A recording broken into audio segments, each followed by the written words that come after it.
ఇంటర్వ్యూకి ఆ 10-15 మినిట్స్ మీరు మాట్లాడగల క్యాపబిలిటీ రావాలి. దానికి ఎలా ప్రాక్టీస్ చేయాలి అన్నది ఇంపార్టెంట్. సో నేను చెప్పినట్టు ప్రాపర్ ప్రాక్టికల్ ఓరియంటెడ్ ఎక్కువగా ప్రాక్టీస్ చేయించే ఇన్స్టిట్యూట్స్ ఏమున్నాయి అన్నది చూసుకోండి, వాటిలో జాయిన్ అవ్వచ్చు. లేదా యాప్స్ ఉన్నాయి, ఆ యాప్స్ బేస్ చేసి నేర్చుకోవచ్చు. సెకండ్, ఇంటర్వ్యూ అయ్యాక టెక్నికల్ రౌండ్ అవుతుంది. టెక్నికల్ గా చాలా కాన్ఫిడెంట్ ఉన్నారు, క్రాక్ చేశారు. లోపలికి వెళ్ళాక ప్రతి టీమ్ తో కమ్యూనికేట్ అవ్వాలి. ఆ టీమ్ లో అందరూ మీరు తెలుగు స్టేట్స్ నుంచి వెళ్ళారు కాబట్టి వాళ్లే ఉంటారు అనుకోవద్దు, అదర్ స్టేట్స్ నుంచి ఉంటారు. ఇంగ్లీష్ ఒక్కటి నేర్చుకుంటే ఏ కంట్రీ పర్సన్ తో అయినా కమ్యూనికేట్ అవ్వచ్చు. అదే మీరు లోకల్ లాంగ్వేజ్ లో ఉంటే, ఇప్పుడు కర్ణాటకకి వెళ్ళారు, కన్నడ నేర్చుకుంటారు. కేరళ వెళ్ళారు అనుకోండి, మలయాళం నేర్చుకోవాలి. నోయిడా సైడ్ వెళ్తే హిందీ నేర్చుకోవాలి. వీటన్నిటి బదులు సింపుల్ గా ఇంగ్లీష్ ఒక్కటి పర్ఫెక్ట్ గా ఉంటే రేపు యుఎస్ వాళ్ళతో మాట్లాడాలన్నా లేకపోతే జపనీస్ క్లయింట్స్ తో మాట్లాడాలన్నా అందరితోనూ ఇంగ్లీష్ లో కన్వే.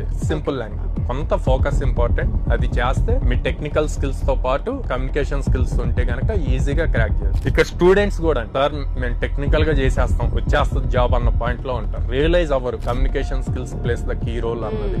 సో వాళ్ళు కూడా రియలైజ్ అయ్యి ఇంగ్లీష్ ప్రాపర్ గా మాట్లాడటం నేర్చుకోవాలి. At the same time logical building important, technical important.